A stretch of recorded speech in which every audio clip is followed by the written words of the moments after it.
এখানে i is equal two 1, উপরে থাকবে n, অর্থাৎ 1 থেকে n নাম্বার পর্যন্ত যা হবে হবে, আপার লোয়ার এগুলা লেখা আছে, এটা বুঝতে পেরেছেন আশা করি, সামেশন করতেছি। তো এখানে সূত্রটা কেমন? সূত্রটা হচ্ছে xi minus x mean y i minus y mean, উপরে হচ্ছে কিছু নাই, নিচে i ইজ ইকুয়াল টু 1, উপরে হচ্ছে n।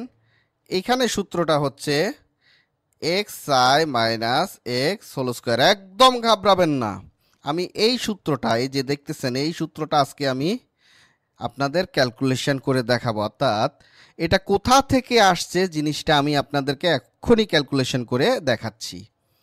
তাহলে আমরা দেখতে পাচ্ছি y is equal to M X plus B, এখান থেকে আমরা বি এর সূত্রটা পেয়ে গিয়েছি, অর্থাৎ ইন্টারসেপ্টের সূত্র পেয়ে গিয়েছি।